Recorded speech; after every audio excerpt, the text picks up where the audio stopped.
I was really struck by your talk about documents and how they bring reality from abstractions, and Harvey Milk's signature, that sort of intangible essence you get by seeing that. And I want to invite you and all poets out there to come to the National Archives and turn our documents into poetry. So you got another project on your hands. We've got 13 billion, so you might want to get started on that. But I'm really, my question is, how do you think poetry really can help us? I think you've addressed this, but I'd like just a bit more. How do you think poetry can help us understand our past as we look at our present and plan and hope for our future? Sure. I mean, again, in terms of the past, I think it's this idea that, and not just poetry, I think arts in general give us what they're like emotional historians, as I mentioned, that they really let us feel what it felt like. And once an audience, whether it's about the past or even in the present, once our humanity is exposed, or not exposed, but once there's a real human face, it gets very difficult, even in the face of our foes, to deny that humanity. And that's what art does best, is to bring out that humanity and make it real.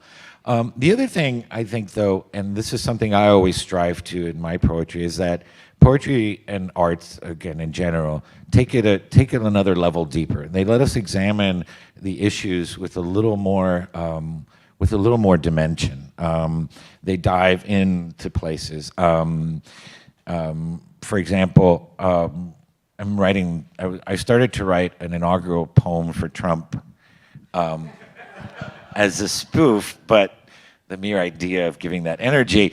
But I started writing it, and then I started realizing that the deeper thing here, it's more historic, is also this sort of this bickering we've had between the only two-party systems. So, I always look in a poem to dig to some other root cause, and I think that that's also helpful for understanding the present. And of course, there's hope. And this is something that I'm very keen on, is, one, of course, creates awareness, humanizes an issue, but you also, I think a poet's job is to give us a way out, to offer us some possibility of hope, because as I said, if we're just gonna stay in anger and feeling in the injustice and all that, then we're not moving it forward. And I think all great artists, all leaders have understood that. If you look at someone like Gandhi or Martin Luther King, it was speaking out of a place of love and compassion and hope, with anger in there,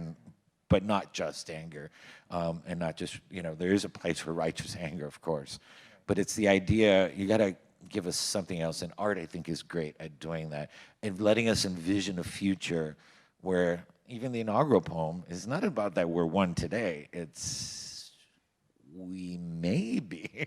This is what we need to, this is who we are, but we're not always exercising it in that way. And this is the hope of actually being that way.